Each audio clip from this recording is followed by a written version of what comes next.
Selamat sore saudara, Anda menyaksikan program berita Kompas Petang bersama saya Cindy Permadi dan Rahmat Ibrahim. Hanya di Kompas TV, independen, terpercaya.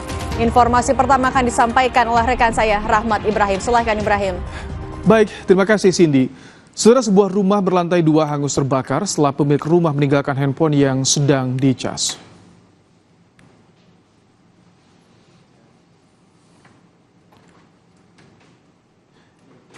Peristiwa bermula saat pemilik rumah mengisi daya handphone miliknya di lantai 2. Pemilik rumah kemudian pergi ke kamar mandi. Saat sedang mandi, tiba-tiba terdengar suara ledakan di lantai 2 dan api dengan cepat membakar seluruh bagian rumah.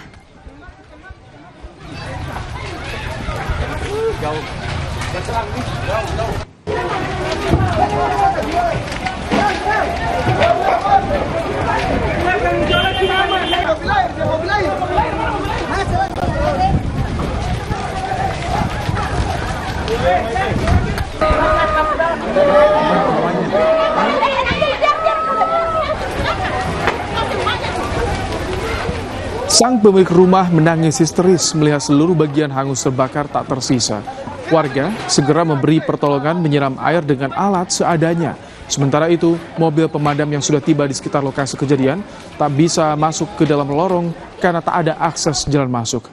Proses pemadaman api berjalan cukup lama.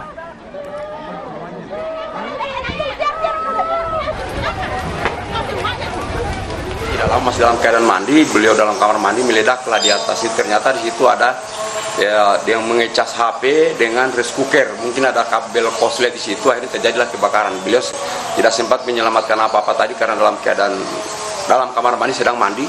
Beliau lari keluar, maka datanglah pertolongan. Kemudian kenapa tidak bisa cepat dipadamkan? Tidak ada akses untuk masuknya kendaraan pemadam kebakaran.